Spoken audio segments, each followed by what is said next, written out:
Good morning, all, and welcome to this webinar organized by the Diversity and Inclusion Committee of the Joukowsky Institute for Archaeology and the Ancient World at Brown University, a webinar featuring Dr. Georgia Andreou from the University of Southampton, who is going to talk to us about Gazan archaeology before and after October 2023. I'm Yannis Hamilakis, and I am a Joukowsky Family Professor of Archaeology and a Professor of Modern Greek Studies here at Brown University.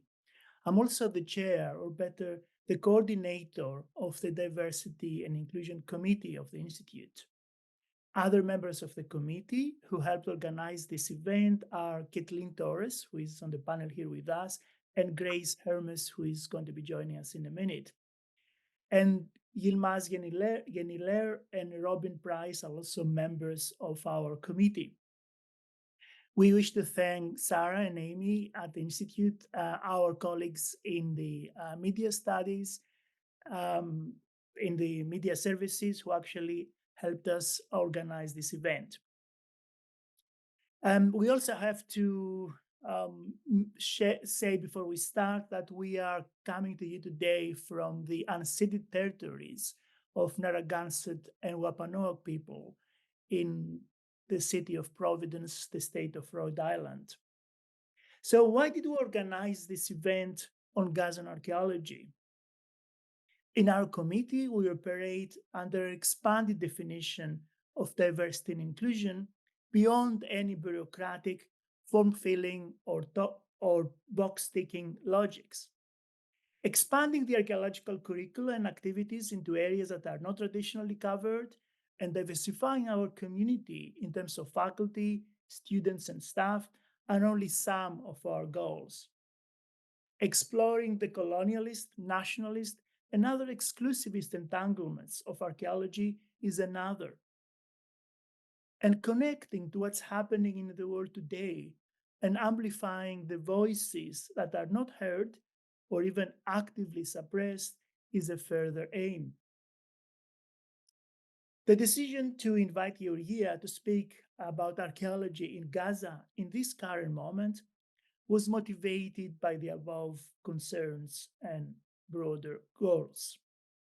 Witnessing from afar the complete destruction of educational institutions, of cultural infrastructure, of museums, and of archaeological sites, witnessing an ecocide on the top of the horrendous loss of life feels paralyzing at times. But we are in the business of education, of reflection, of critical thinking and praxis. And we must carry on reflecting, thinking, learning from our colleagues who know this context and who are in direct contact with the people on the ground, the people who carry on despite all this, who teach us resilience and life, is what we must do. A few words about our speaker, Georgia. We consider Georgia as one of us. She is now a senior research fellow at the University of Southampton and associate lecturer at UCL University College London. But she was a postdoc fellow at the Joukowsky Institute a few years ago, teaching courses on Mediterranean archaeology and on the politics of heritage. I still remember her course on divided cities that Georgia did for us a few years ago. A few years back. Georgia did her BA in archaeology at the University of Cyprus and her PhD at the University of Edinburgh in Scotland. Before Brown, she was a postdoc fellow at Cornell. And as I said, after Brown, she started her job at the University of Southampton and UCL London. She's a research associate at the Maritime Endangered Archaeology Project, MarEA, at the University of Southampton, with regional focus on the Eastern Mediterranean. And the project in Gaza that Georgia is going to be talking us about is part of that broader Maritime Endangered Archaeology Project. She is also a co-director of the Kalavasos and Maroni Built Environment Project in Cyprus. And just to finish by reading from her own profile at the University of Southampton webpage.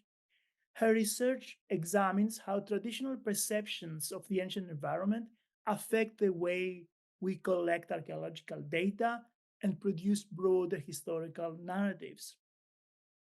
MarEA has explored these themes via funded research projects and publications, the most recent of which reflect on the ontological and ethical dimensions of big data in maritime archaeology.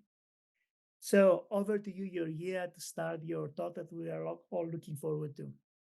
Thank you. Thank you very much. I'll share the screen. Okay, so I think everyone can see. I guess I'll keep my camera on.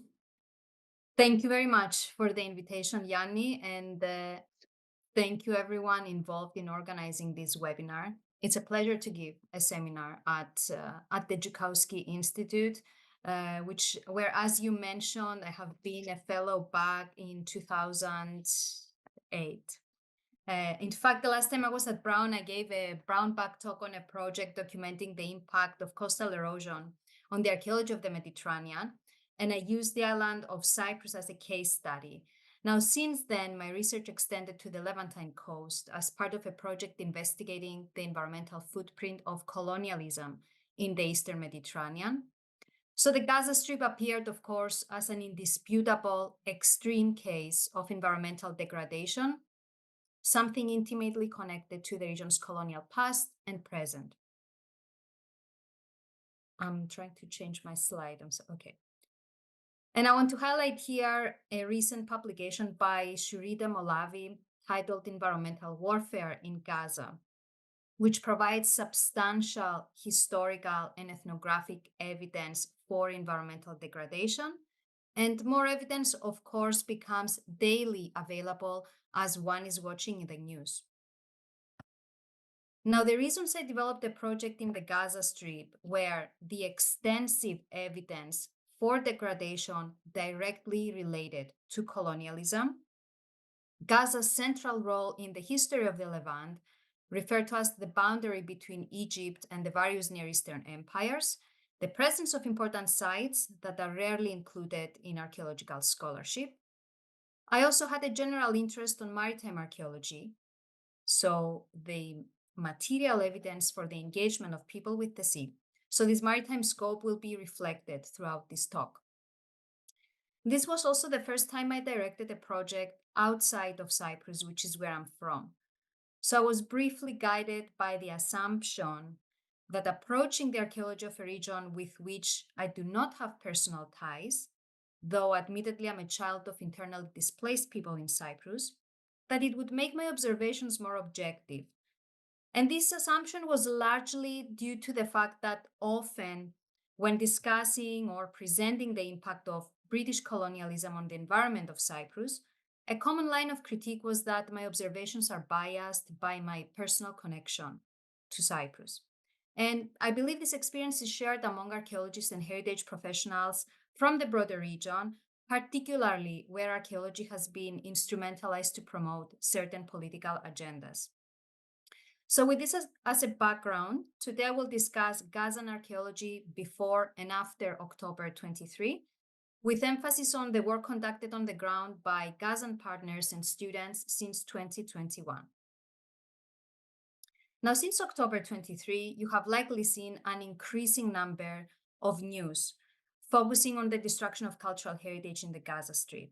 And these articles offer useful summaries relevant to the broader impact of conflict, and this information has been used in the International Court of Justice. Now, it's important to contextualize these news pieces in broader rhetorics of salvation, rhetorics that typify heritage discourses in Gaza, many of which are informed by UN technical assistance programs.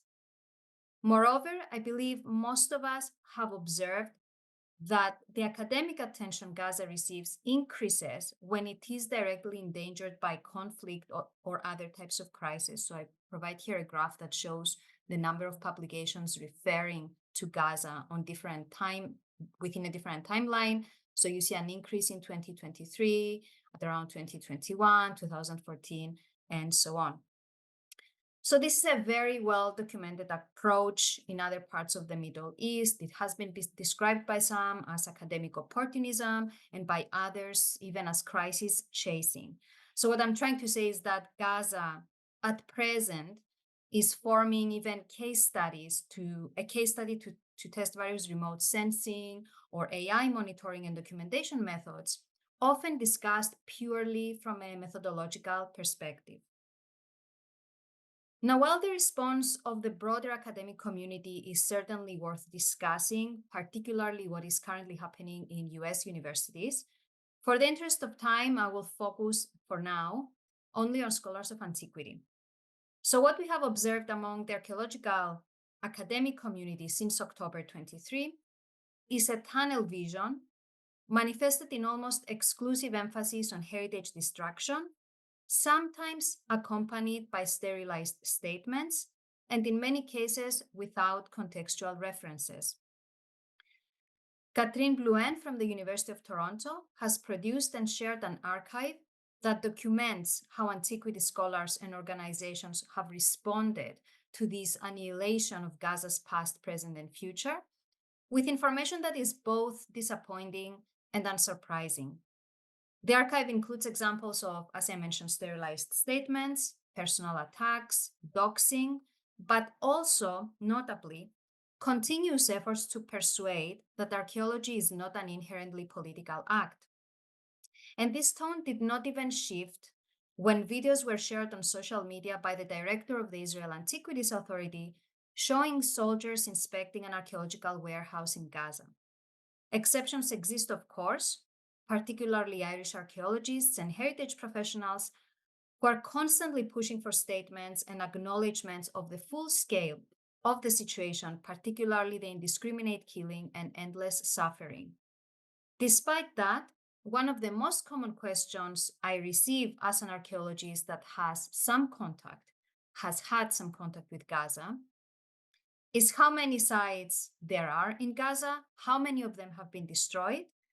And often I'm also asked how damaged or neglected the sites were before war.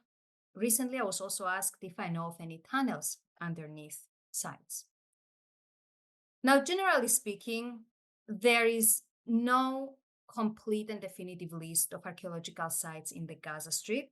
However, there is an upcoming book by Wolfgang Zwickel, a project that started before October, which will produce the most comprehensive catalog of archaeological sites based on surveys, excavations, and textual sources. But at present, the information we get is from the Ministry of Tourism and Antiquities, satellite imagery analysis, particularly by the IAMINA project, the Endangered Archaeology of the Middle East and North Africa project, as well as various digitization projects, such as the Digital Atlas of the Holy Land. Now, based on this information, there are about 200 known sites in Gaza, most of which have experienced a degree of destruction. And of course, as many of you know, the definition of site is contested. But in the context of this specific publication, for example, Gaza City is represented as one site, but as you know, it includes a large number of multi-period historic buildings that have not been included individually. So the 200 figure I provide here is a modest number. While the destruction of sites such as Amphidon, one of the best known and important Hellenistic sites in Gaza, has been extensively documented, in fact, it's so extensive that it's even visible through satellite imagery. So we can see in the picture on the middle smoke, and on the picture on the far right, we can see clear evidence for bulldozing. There's no site left in the place of Amphidon. The condition of most sites remains unknown. It's important to note, however, that even if sites are partly destroyed or not destroyed, their preservation is jeopardized by the broader destruction of infrastructure, the obliteration of Gaza's education system, and of course, the deaths of civilians, including heritage professionals. Up until recently, the main drivers for destruction were building development and agricultural activities, which are directly linked with politico-economic restrictions that underpinned the humanitarian, demographic, economic, and environmental crisis characterizing Gaza. On top of that, coastal erosion is a key factor affecting heritage, with an estimated annual loss of land above half meter, and in some cases above 1 meter. And I will show you in the following slides that the large component of several coastal sites has eroded away. With heritage-related activities relying exclusively on international funds, the decision on who can determine the future of heritage in Gaza and what are the most moral or legitimate ways to engage with it are made outside of Gaza. The concept of treating antiquities as static features that need to be protected and preserved was handed down by the British Mandate and does not seamlessly overlap with the experience that Gazans have with heritage. So in the pictures on the right, you see Del Rakaish, an Iron Age archaeological site, and you can see how people engage with it while they know that it is an archaeological site. Through these experiences, the sites are not viewed as one-dimensional, static, and belonging to a single period of time, but instead as part of the living landscapes of Palestine.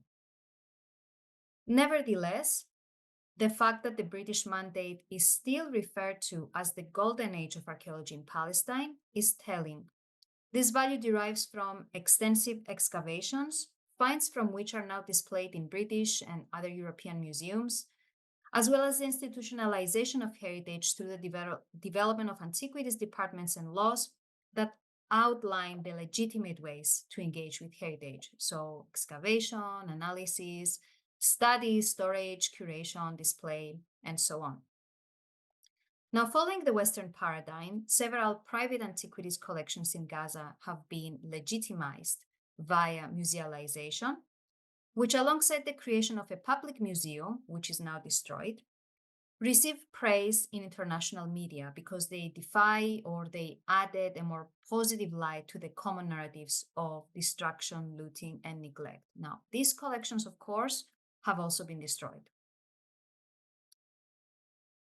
Few but robust conversations have highlighted the epistemic value of Gazan Palestinian approaches on heritage outside of the authorized heritage discourse, largely the work of my colleague Yasmin El-Khoudary, who offers a powerful example of critical heritage approaches, combining literature, ethnographic interviews, and personal experiences.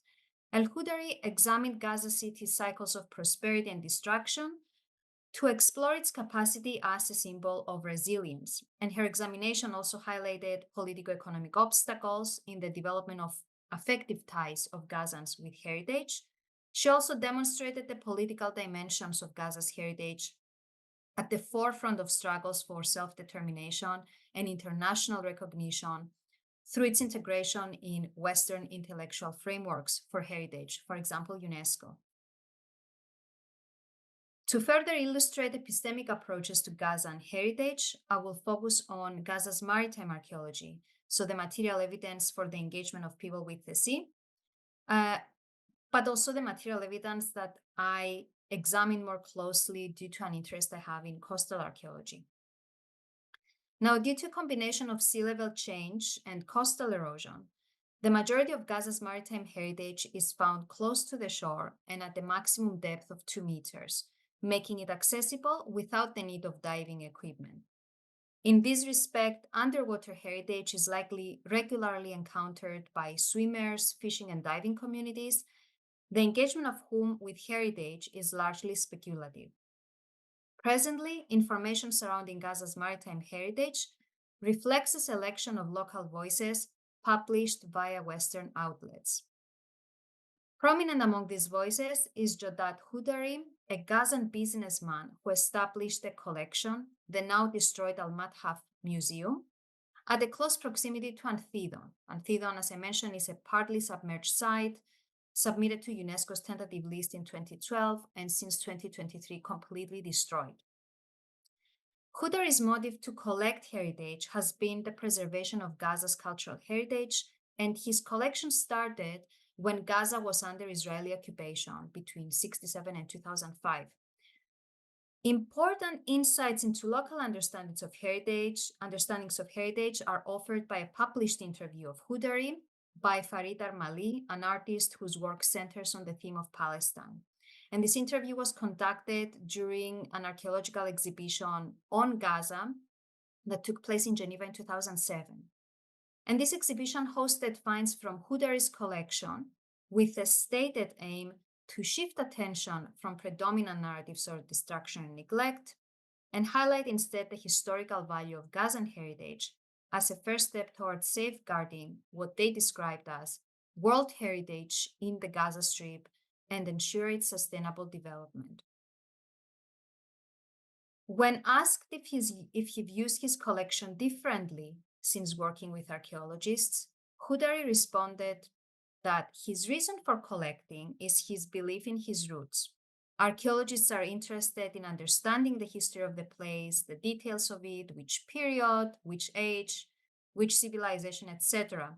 But for me, the pieces are simply proof of our roots, and that's it. I feel proud at every step to know that these pieces are valuable to our history, that they show that our roots go very deep into the ground. With a reference to a specific artifact, he mentions, I like it because it's beautiful and complete and because it was found by simple divers. For me, it points to what pieces we can find in the sea. So the meaning ascribed to Hudari's collection is firmly entrenched on cultural identity, combined with a first-hand, keen understanding of how heritage has been instrumentalized for nation formation in Israel. Hudari also raises the issue of authorized heritage discourse. He says, people have to be trained to excavate in the sea in a professional way. I believe there are entire towns under the sea. You know, the clarity of the sea is related to the season, and sometimes in December or January, you can see everything. Marble columns, capitals, the remains of ships, and so on. While tapping into Westernist approaches to cultural heritage by advocating for preservation, he does it in a way that prioritizes the social instead of the archaeological value of heritage and demonstrates a different understanding of the concept of precarity, which is the guiding principle in heritage work. Hudari is better aware of the broader politico-economic context that prevents investment in cultural heritage. He also uses the concept of preservation to legitimize, at least in the eyes of the interviewer, the collection of antiquities outside of the authorized heritage discourse. Hudari's approach to heritage is also likely informed by development projects in the Middle East and North Africa, where heritage has been used to reduce poverty, particularly through revenue from Western tourism. Hudari features also in a 2021 documentary by Aka Films, focusing on the Apollo of Gaza, which offers another example of non-local representations of the Gazans' engagement with heritage. So in August 2013, a statue of Apollo was reportedly discovered in the sea off the coast of Gaza, and soon after it disappeared. Rumors placed the location of its discovery near Nuseirat, while some claimed that it was excavated or found somewhere in Sinai and was deposited in the sea to avoid legal repercussions of smuggling. The state of preservation of the statue suggests that it has not been underwater for long, prompting some to claim that it was counterfeit. In any case, it was put for sale online and it received substantial bids. While the ways in which heritage is smuggled out of Gaza and by whom is speculated, there is a general understanding that objects found in shallow waters can and have been channeled to the antiquities market.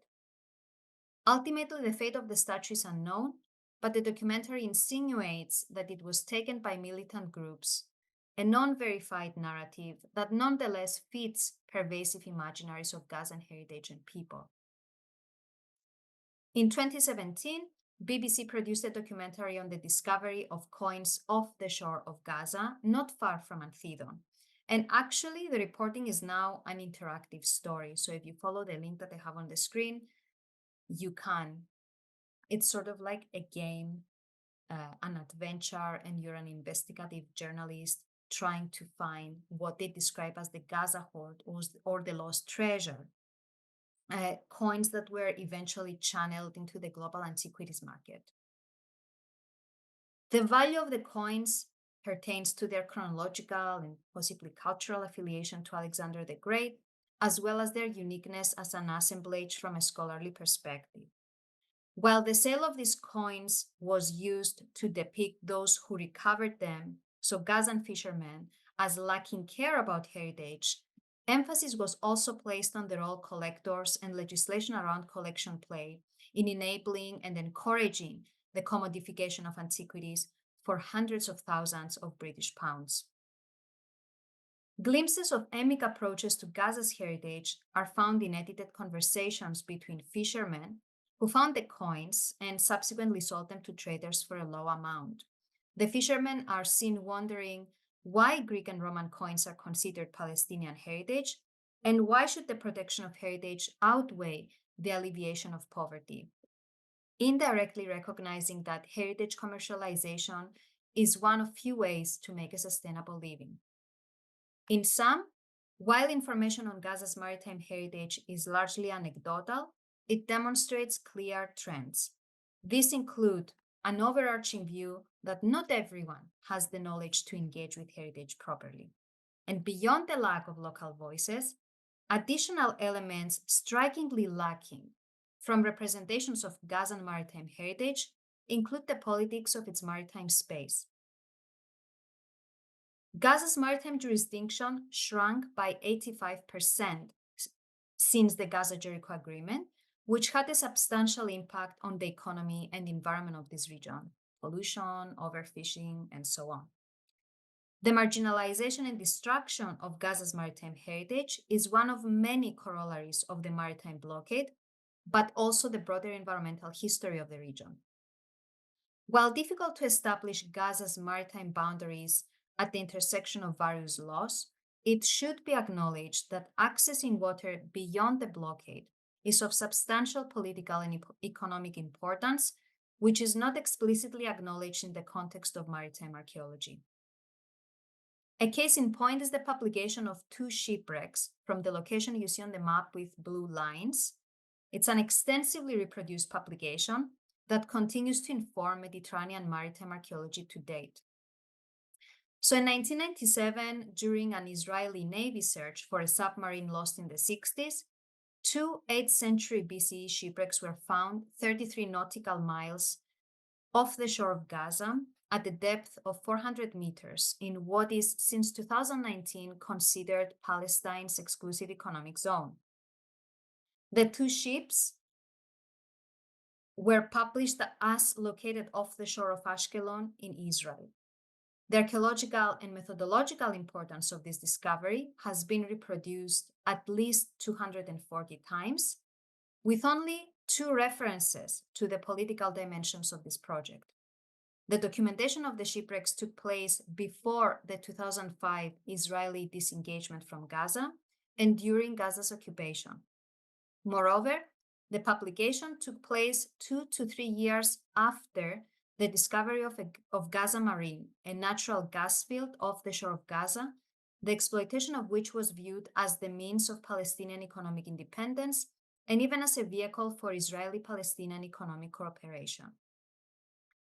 Even though determining the legality of these exploration activities is not straightforward, the broader politico-economic issues surrounding the exploration of the shipwrecks were not included in the publication or subsequent citations.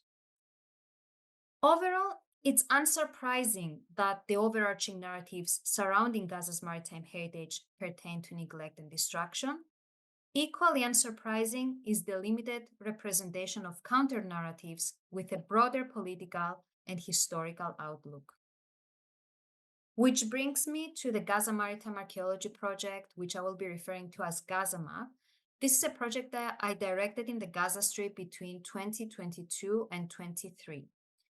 The aim of the project was to create a network of professionals, the complementary skills of whom would form the basis of regular and low-cost heritage monitoring activities. And this was in response to restrictions significantly stymieing the development of expertise, but also part of a broader attempt to establish a project with more symmetrical relations between experts and non-experts. GazaMap is a partnership between UK-based and Gazan scholars, initially with emphasis on coastal archaeology. And our network included media production companies that collected aerial and underwater imagery, and an engineering company that produced topographic maps. These companies also trained a survey team comprising archaeology and GIS students from the Islamic University of Gaza and heritage professionals from the Ministry of Tourism and Antiquities. The University of Southampton delivered additional remote training on current methods and technologies on coastal archaeology, with emphasis on accessible survey tools, including offline open access spatial data collection apps. And I should note that this was the first fieldwork experience of almost all students. As you can imagine, fieldwork opportunities in Gaza are extremely limited, and research-oriented instead of rescue-oriented or conservation-oriented activities are almost non-existent. In fact, it would not be an exaggeration to argue that students at Brown have more fieldwork experience in broader Palestine than Gazan students. Our team used Kobo Collect, which is a participatory GIS app used to record field observations in the form of geotagged photographs. We kept the documentation system simple to enable the rapid documentation of features, and the database was available both in Arabic and English. Data collection was conducted offline since people did not have regular access to the internet anyway. And then the servers would sync their phones and the data would be uploaded in an online server, which I would regularly check to ensure consistency in the data quality. And here are various pictures of the students documenting archaeological observations in various locations, known sites, both coastal and further inland, where historic coastlines would have been located. And the picture used as a poster for this seminar showing bulldozer tracks is from Telesakan, which I will discuss later. And here you see an example of the raw data. So the geotagged photos were converted to map points and subsequently analyzed using GIS to produce updated site maps, condition assessments, and vulnerability indices. So maps that show which areas need to be visited by heritage professionals more frequently because they're more vulnerable. We first tested this system at the site of Telesakan, which is the largest archaeological site in the Gaza Strip. Now, based on previous knowledge, Telesakan is a Bronze Age site along Wadi Gaza, and it's central in discussions on the establishment of Egyptian colonies in the southern Levant during the 4th millennium BCE. Standing at approximately 30 meters, it includes 9 meters of known archaeological layers, making it the largest site in Gaza. Occupying a massive area in one of the most densely populated and regularly impacted by conflict areas in the world, Telesakan required a detailed condition assessment. And in the video, all the buildings that you see surrounding the site are completely destroyed, and several of these buildings are also university buildings. The survey team used the methodology I described earlier to record over 6,000 observations, remap exposed features, and highlight areas for regular monitoring. The team also documented high densities of surface finds and accurately outlined the extent of the exposed features, partly noted in outdated publications that lack location information. The resulting surface density maps also highlighted areas of more rapidly exposed artifacts, particularly at the west of the Tel. Of note were large, often adjoining ceramic fragments, suggesting recent disturbances caused by erosion and sand digging, which the students also documented in situ. As I mentioned, Telesakan is the largest archaeological site in Gaza. It is also the most emblematic site in Gaza, with substantial social and cultural significance manifested in attempts to afford more extensive protection to the site and prevent further building development despite the housing crisis. Now, based on satellite imagery, the broader area of the site, particularly all the surrounding buildings, have been destroyed. So far, I believe that the tell itself has not been directly affected, so the tell itself has not been bombed. However, the broader archaeological landscape extends well beyond the tell. In fact, in the two photos that I share on the right, there are an additional 3 known archaeological sites that we know have been affected. Our project's main area of activity, however, was the coast between Deir el-Balach and Han Yunis, where a large concentration of Iron Age features were known to be exposed on the coastal scarp and partly submerged.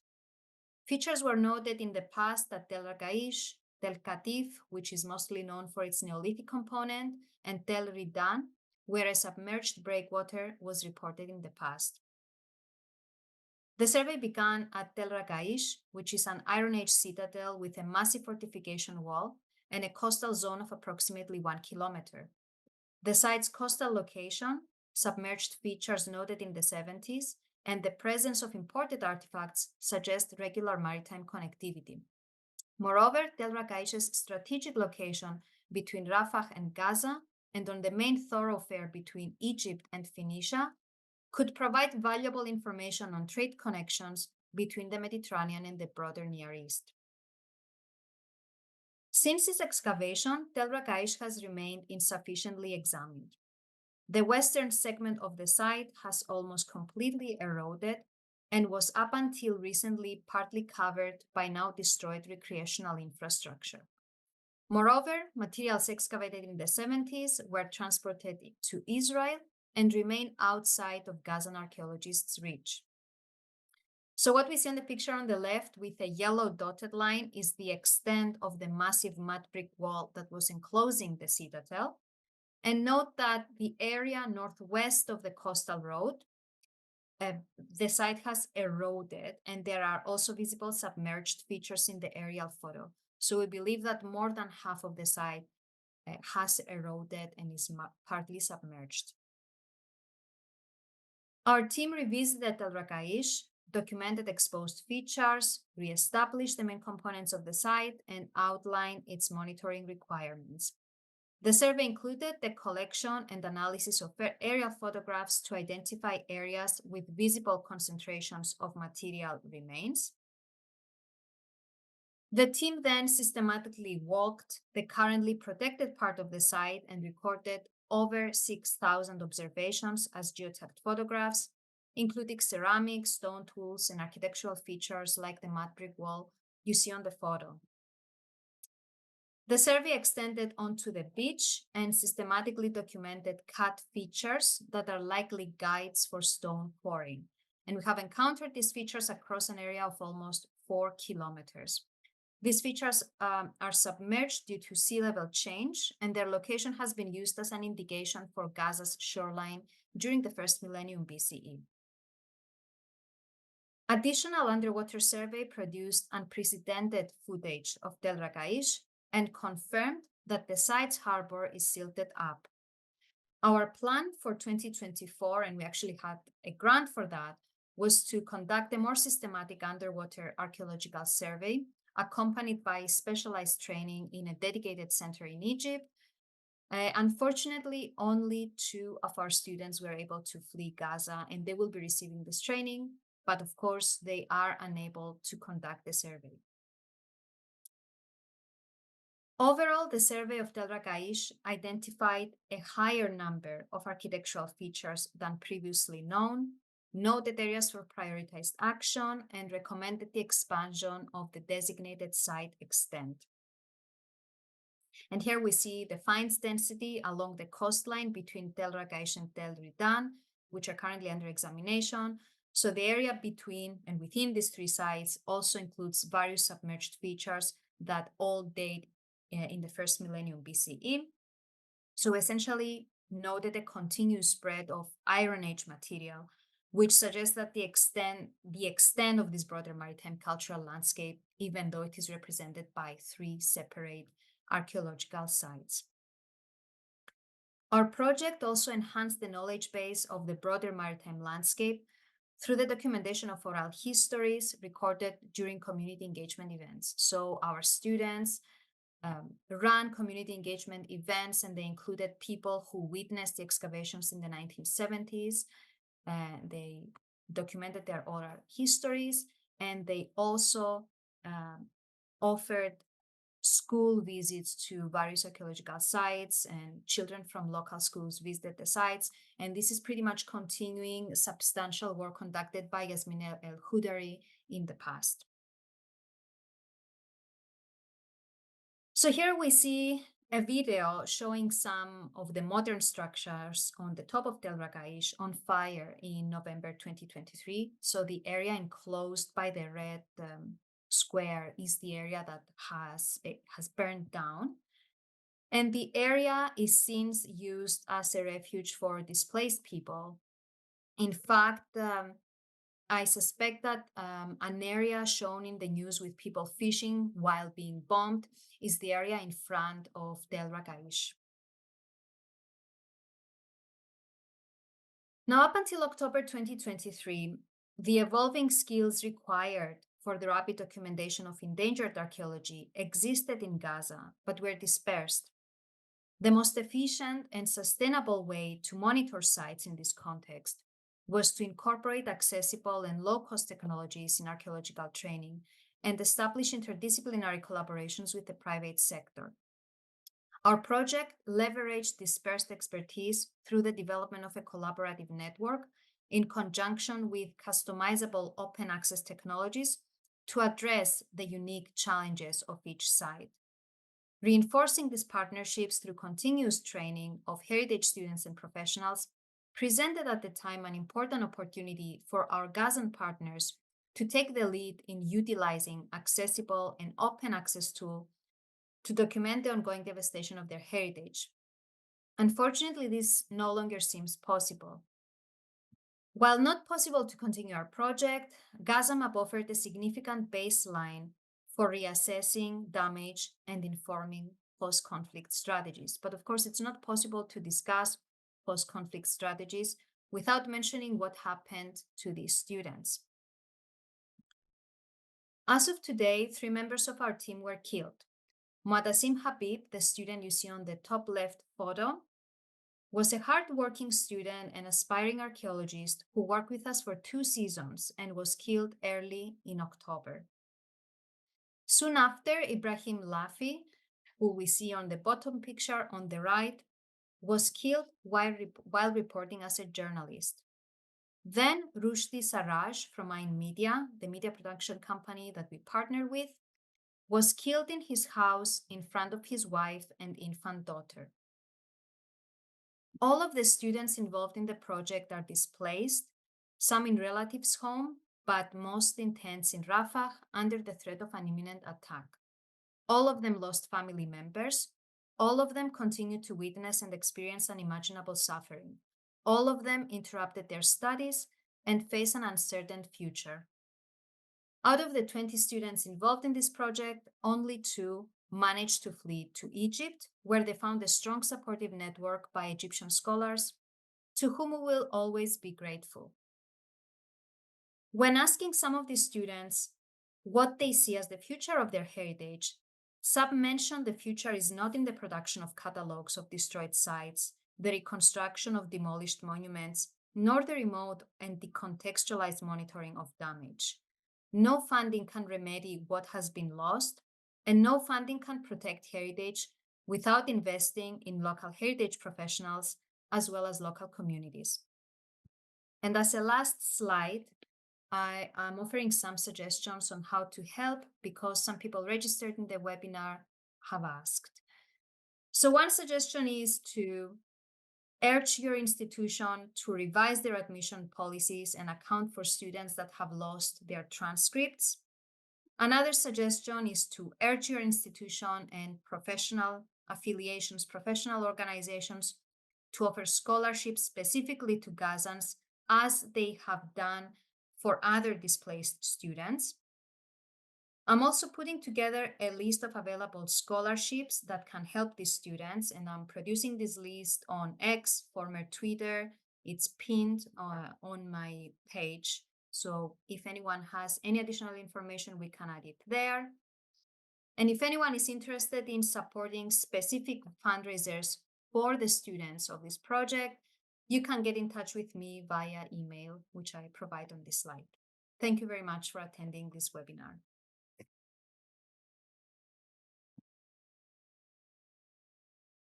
Should I keep the slides up? I think we do not need the slides at the moment, unless somebody wants to return to some slides. You're Okay. here, but we can put them up so we can deactivate. Thank you very much, Gary. I can't even start describing how important all this is for all of us as an archaeological community, and how rich your talk was on different levels, on the level of recording and rescue, endangered archaeological sites, but also on the level of collaboration and what we often call community archaeology.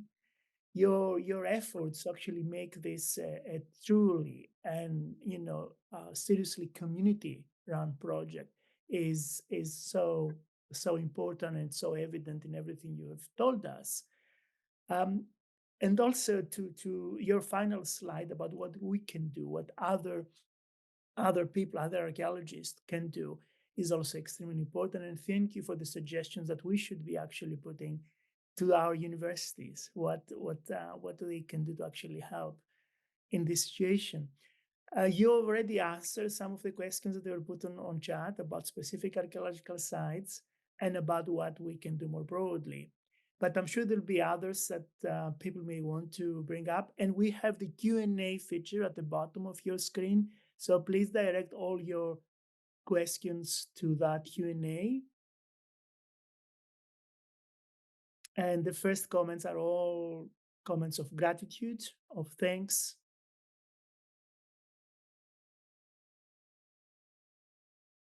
There is also a colleague, a guest from ICOMOS attending, and they're going to bring all this to the attention of the ICOMOS Heritage and Rice-Based Working Group. So that's another important function of this event.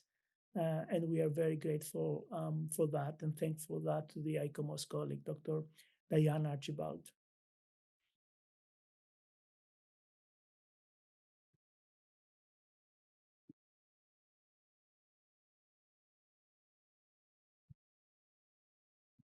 So there is one question. The question is, what did the education system look like for archaeological students in Gaza? And this question is by Alisa Halvorsen. So I'm assuming the question is about higher education opportunities. To my understanding, archaeology was not offered as a standalone degree. It was either part of history or cultural heritage studies. Yes, and it was available when we were trying to recruit students. It was available only in 2 universities. However, several people who are trained in architecture are working in the archaeology sector. In fact, the majority of them, because most of the work, as I mentioned, is conservation work. It's not research oriented. It's mostly rescue and conservation. Thank you. The next question is from Susan Heck Allen, here from Providence, from Brown. And the question is, where will you go from here? What are your own plans, I guess? What are your thoughts about this and more broadly? So there was an original grant through which we would be offering underwater training, and then students would return to Gaza to conduct the underwater survey. So this can only be offered to those that manage to flee to Egypt. So we are keen to deliver this training to them and also find them places to study in Egypt. The future, there are various attempts at the moment. Some people are focusing on remote monitoring and documentation. Some people are focusing on training people so that they can document the destruction. In my view, any future steps should include or should actively include local heritage professionals, because they're the ones that they're going to put their life at risk to document heritage. And ultimately, they're the ones to determine whether heritage is important enough to be documented while people are still under rubble. So the future is, most people view it to be around training, but I think, in my view, it's more important to ensure that the students who have not been able to complete their degrees manage to complete them so that in the future they can work on the sector. Thank you. Thank you. The next, I mean, there are several other questions. Let's go through and see how many we can get through until 1:30 when we finish. The next one is from one of our students here, Ruth Engelman, who is also a student in my course on archaeology and social justice right now.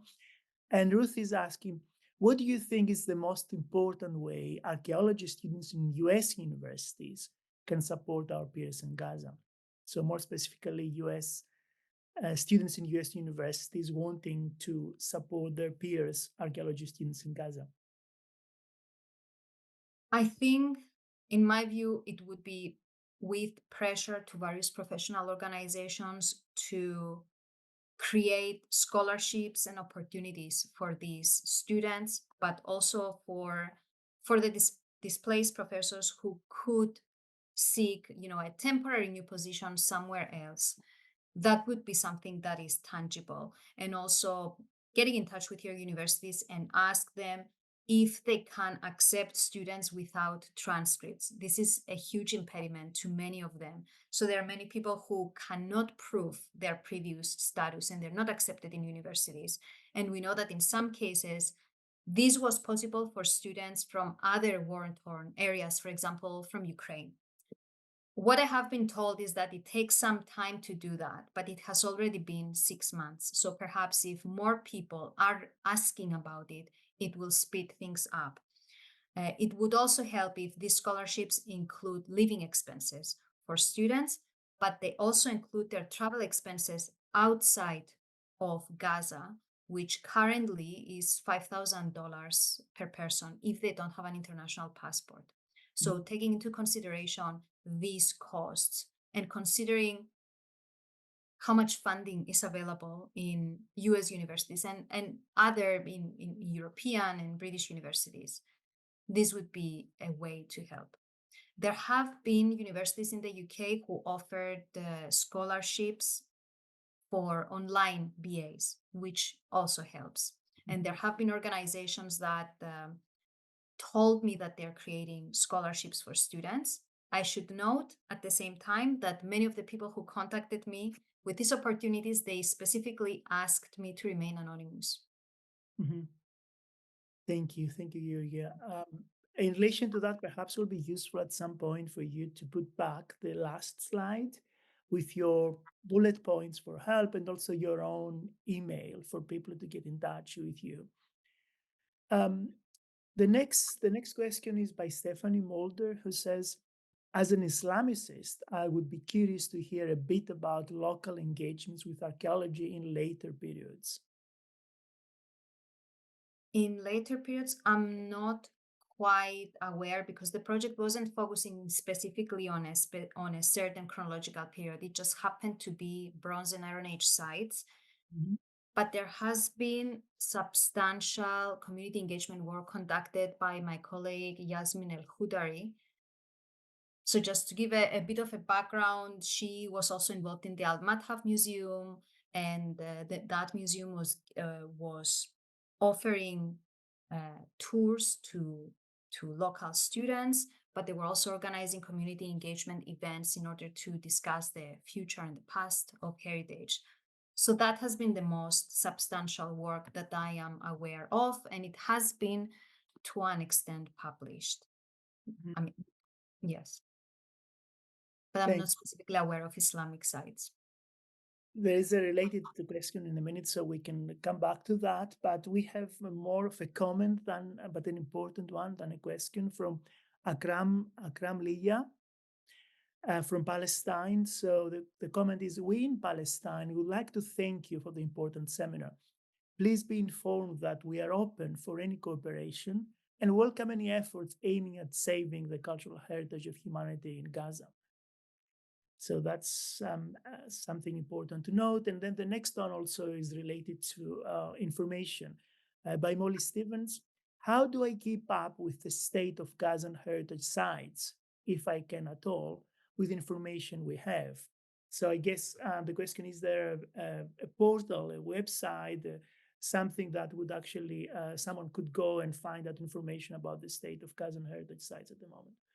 There isn't a specific website where you can have live updates on the state of sites. However, there is a database, the Yamina database, Endangered Archaeology of the Middle East and North Africa, which has a baseline for the sites with some information on destruction, and this is where we're currently updating it. Yes, that would be it. Yamina database.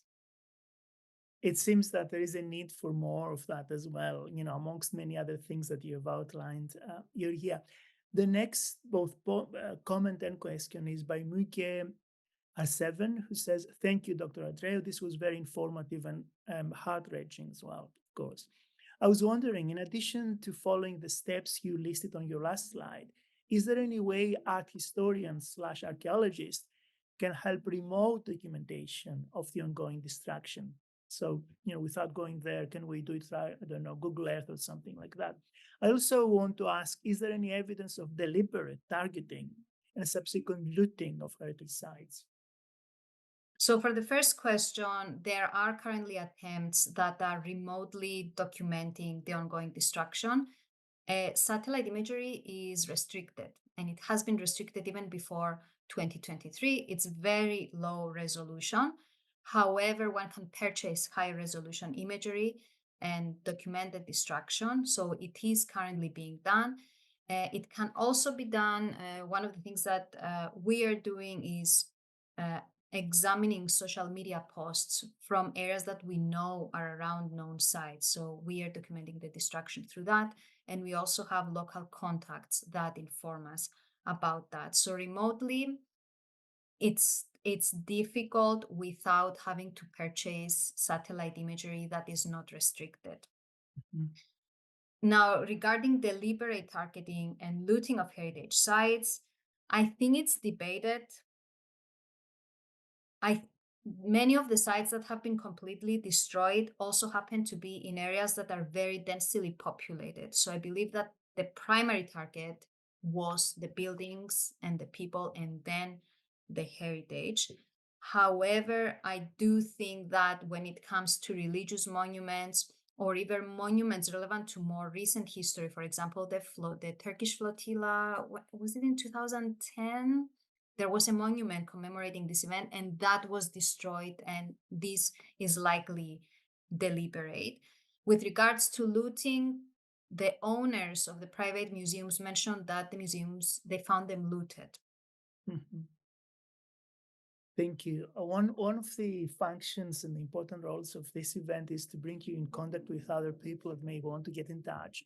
For example, the next one is by Ahmad Mohammed, and he says, "Thanks a lot. This is great, vital, and urgent. We are working on a relatively similar project for the other sides of Gaza coastal line, and I will be glad to communicate and collaborate with your project. Thanks again."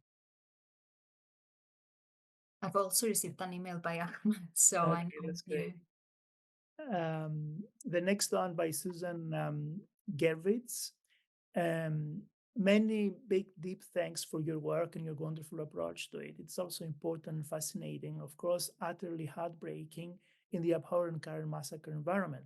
This is a wonderful way to begin the very vexed first day of Passover. Thank you. We also have the email of Akram Leah for people who want to get in touch and propose other ways of collaborating in Gaza. I don't know how we can share this. I have his email here. Yeah, but I mean, for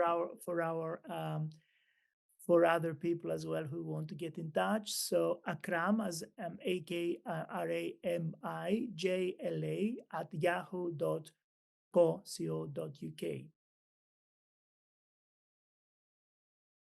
So from Susan, Susan Hegalen, did this colleague escape? Which one I don't specifically? know which colleague are you referring to, Susan. Maybe you could get back to us about that.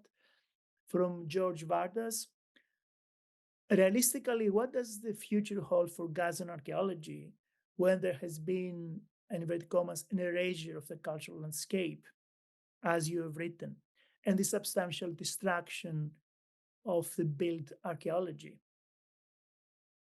I think whatever is, not everything has been destroyed.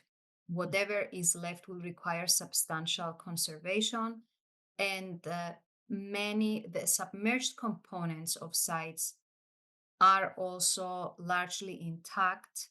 However, north of the Gaza harbor, we know that rubble has been pushed into the sea, so anything north of there is covered completely. So there is, it doesn't necessarily have to be an excavation, but it could be, the conservation of sites, or at least the sites that hold social significance, not necessarily an archaeological significance, something that is important for us. Mhm.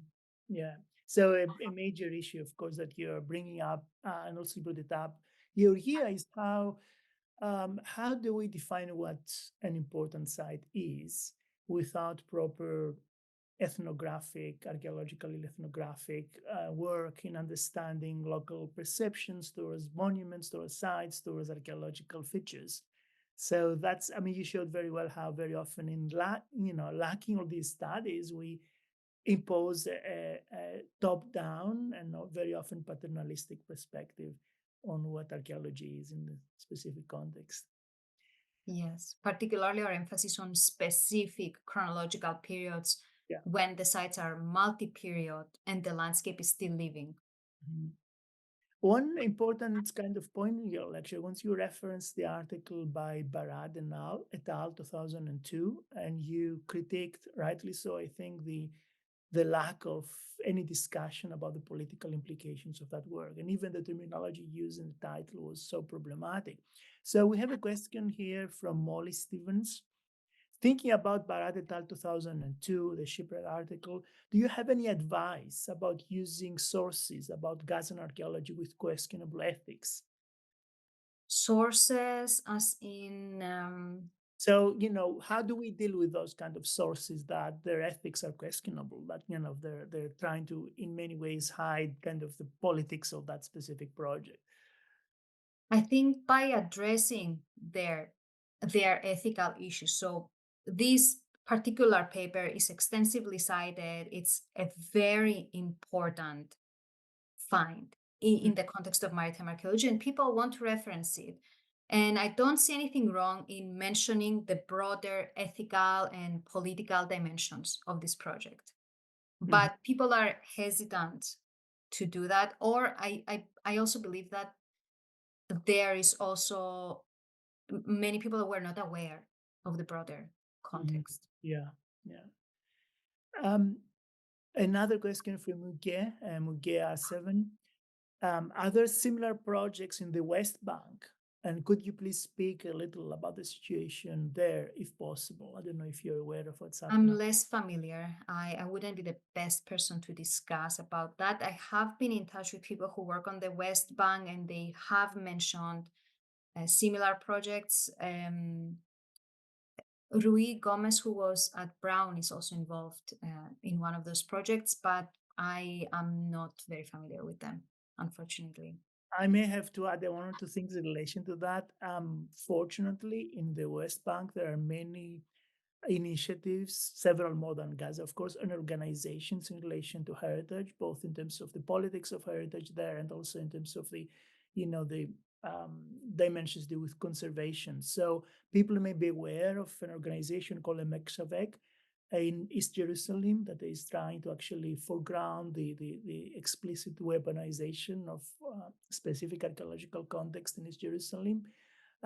People may also be aware of several projects that entail the study of destroyed Palestinian villages from 1948. So my collaborator and co-author Rafi Greenberg has done a project is continuing doing a project like that. So there's much more, and there is more information available online. So I think people can find out more about the West Bank. So Susan comes back and says she meant Kudari, your colleague. Yes, Yasmin El Khudari. She happened to be in the UK when the war started, so she is here and safe. Great. A question from Peter Allen. How can we safeguard against the politicization of archaeology of Gaza in the future? Big question here by Peter. I don't think archaeology is political, and there's nothing to do to change that. However, as scholars of antiquity, it's important to keep informed about the historical and the political context of the area where we choose to work on, particularly when it's an area that we have not spent a lot of time there. Mm-hmm. It also applies in the areas, you and I, Yannis, we work in our home countries. Doesn't necessarily mean that we are well aware of the broader historical and political context. It often happens that people are not. But I think the most important thing is to keep ourselves informed. And when we talk about, interdisciplinary research, to actually include history and politics in the interdisciplinary research. Absolutely. As many of us know, there is no way we can avoid politicization. Politicization is there in the first place, even if you attempt to adopt a seemingly objectivist perspective. That's not possible. So the best way to do it, as you say, here is to confront it, to actually be explicit about it. So an anonymous attendee says, thank you so much for your work and sharing it with us, as well as talking about the fate of your students. May they be safe. May they stay safe. I remember you mentioning collecting oral history in Gaza. How do you plan to use these oral histories going forward with your project? So they will be published at some point, and we are also thinking of having a photo exhibition, because there is a photo collection from some of the sites, actually at the University of Southampton, when they were documented by Nick Fleming, who was an oceanographer who visited these sites. And several of these oral histories were instigated by his pictures, because he was a person that attracted attention. In a sense, he was an oceanographer on a wheelchair conducting a maritime survey. So people remembered him. So publication and photo exhibitions would be the answer. Great. The next one is by Jessica Ethier. Is there any evidence of IAA, that is the Israeli Antiquities Authority, involvement in the looting of the museums in Gaza? Or will most of the artifacts and antiquities that have been looted likely show up on the illegal market? So we don't know. It's speculated. So these areas, some of these museums, we know that for months were inaccessible to anyone from Gaza. So if anyone approached it, they basically couldn't approach it. And then when they were able to revisit them, there were no artifacts in them. Mm-hmm. It wouldn't be unlikely for the objects to show up in the illegal market. It's important to also note that in some of the problematic social media shared, and I don't know if you've seen them, the director of the Israel Antiquities Authorities, he posted pictures that could suggest that artifacts were moved outside for the purpose of protection, but soon after he said that we haven't touched anything. Mm-hmm. But that happened after people recorded those videos and shared them on social media. I think it wouldn't be unlikely that artifacts have been moved outside of the area, which continues, the predominant narrative that Gazans don't take care of heritage, they don't understand that heritage is important, and so on. Mm. So at some stage, there was some kind of stories in the social media and news about an exhibition of antiquities from Gaza in the middle of this kind of war at the Knesset. Were they credible, or was something that?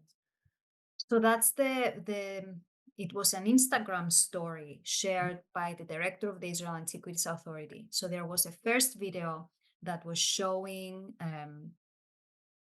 people inspecting antiquities, and then there was a next video with showing antiquities on display at the Knesset.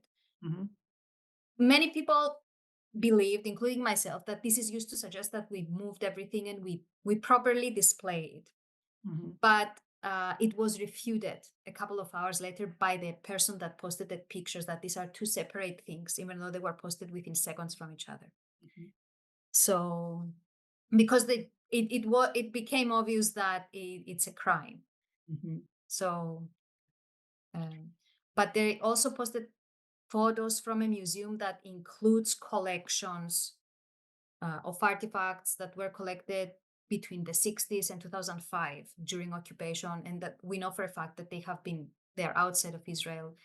And there was also an exhibition and display and showing people visiting it, which again, why would you post that at this specific time? What is the purpose of that?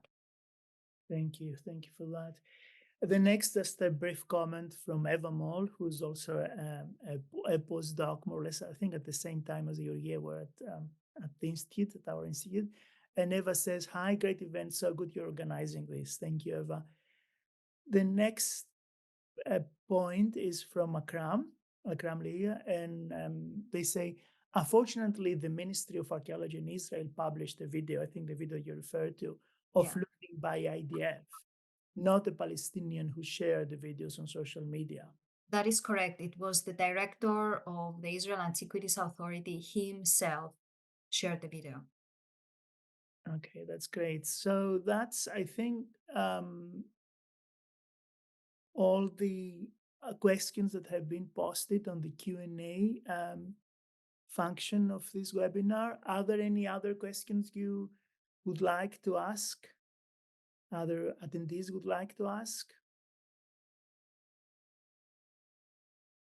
It seems that we have covered lots of ground. I don't know if you, would like to come back to some points or emphasize certain things that you didn't have the time to emphasize on during your talk. We still have about 15 minutes. Mm, I'll need to think about it. Yeah. Can I ask a question while you're thinking about it, about the support for your project? Because it's important to know also for students and others and for other colleagues how projects like that are being supported. So could you tell us a little bit about the infrastructure and the funding and the organizations that have been supporting you in the Gaza project? And to what extent you feel that they are very supportive even at this very moment when things get so polarized and tense? Several of the funding bodies, generally speaking, funding bodies in archaeology often include a statement that we are not political, we are neutral, and and people have to respect that when they publish or when they post on social media information about the projects. And okay, this is understandable. Our project is funded by the Honor Frost Foundation that focuses specifically on maritime archaeology in the Eastern Mediterranean. And the Gaza Strip was an area that they were interested in developing capacity there. Mhm. And due to the connection we had with them as the Maritime Endangered Archaeology Project, it became feasible. Uh, I am part of the Maritime Endangered Archaeology Project, as I mentioned, which offered mostly expertise on the project. So not so much funding. Funding came from the Frost Foundation, as well as from the University of Southampton Strategic Research Fund. And the most recent project we have is funded by the British Council. It's called the Cultural Protection Fund, which focuses specifically on capacity building. Uh, so far, I feel that all organizations have been very supportive. We do understand, however, that when publishing information about the project, there are certain guidelines that need to be followed. And I also wanted to add that there were several individuals who contacted me personally with information on other archives relevant to the project or funding opportunities. But they asked specifically to remain anonymous, specifically because of fear of retribution. Okay, thank you for that. We got several comments on chat that are mostly comments of thanks to primarily to you, Yuria, for your great work. So Rose Campbell, Anna Maria Diana, Susan Heck, Morag Kersel, um, Ana Gonzalez San Martin, who is one of our graduate students here. And there is a question at the end by Melissa Metzgar. Thank you so much for your talk today and your tireless heritage work. Regarding looting in Gaza, how should destination countries handle conversations of repatriation and means to restitute looted heritage? So, looted heritage that has been looted, even if it has been moved to other countries, it is in private collections. So, I don't think governments can control that. However, the collections that are located, that were part of the took place during the British Mandate, like many of the collections at the British Museum, I don't think they will be repatriated. Mm. There might be an acknowledgement of the historical background of their acquisition, but based on what we observe, it seems unlikely that they would be repatriated. And of course, there is currently no infrastructure in Gaza Yeah. to assist with that. So that would be an easy way for these collections to refuse repatriation. Exactly. Are there, I mean, the related question about your last point here, there is no infrastructure at the moment on Gaza, of course, and there is no end in sight either. So we are watching in the news every day the kind of the litany of destruction, including in universities. Given that you are in touch with colleagues in universities there, especially the Islamic University of Gaza that you are collaborating with, are they what are their current thinking in terms of how they are going to rebuild or how they're going to start again their function and their role and their mission? The students mentioned to me that there have been conversations of continuing everything online like they did during the pandemic. And recently it was mentioned to them that they can continue their studies virtually in the West Bank. Okay. And so that is what the only basically option for anyone that cannot leave. So the universities in West Bank are already, have already offered to enroll When least, yes. enroll the students so they can attend online. So that's encouraging to hear. Thank you. Um, are there any links that you would like us to share with all attendees? I've seen that Sarah Sharp has already shared your project's website list link, the MarEA websites. We could also share, I don't know if I can use the chat, the Yamina database. So let me see. You could use the Q&A and type an answer too. So I could put that there because one can access that database and have a look at other endangered sites too. Yeah. Okay. Comments from Alexandra Surila saying there is infrastructure in the West Bank. I'm not sure whether there is a question or a comment. There is infrastructure in the West Bank, though. There's infrastructure in the West Bank, though, for monuments to repatriate. So I'm not sure exactly what is meant here. Maybe. Perhaps repatriate artifacts from Western museums to Palestine. But we also have to sadly kind of recall and remember that the situation in the West Bank is not great at the moment either, that there is a kind of a low intensity warfare happening in the West Bank as well, with people being killed every day. So it's not that there's an ideal kind of situation there in terms of conditions for life to continue as normal. So that's something that we should also remember. And I think our responsibilities in the West, in the global North, especially in privileged universities like this one here, is greater actually to step in and actually do as much as we can. I think hopefully your suggestions and your ideas and your links for us to follow through and kind of implement specific measures are extremely important. Are there any final comments or thoughts or ideas?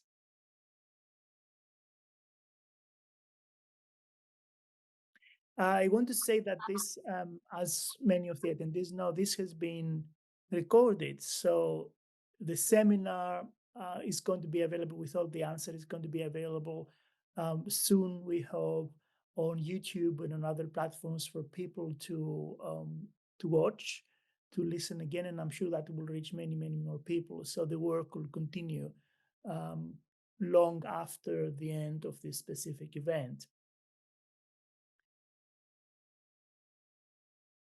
Okay, we have a few more that came through in the last kind of half a minute or so. So maybe I should raise them in the last kind of 7 minutes we have.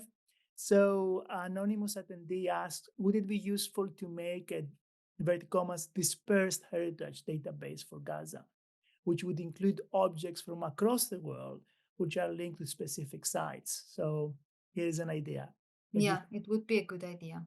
Absolutely. So it's a great idea that we'll need people to do, and of course, funding for it to happen, right? People need to be funded to do it, but to have a dispersed heritage, central kind of portal for all archaeological objects, sites, kind of things in relation to Gaza, that will be fantastic. Benedict Han, another kind of note of thanks for the informative talk. Tatiana Fragopoulou, thank you so much for this important and courageous talk and project. One more proof of the necessity of documentation. Arthula Vasiliadis, thank you. And another note of thanks.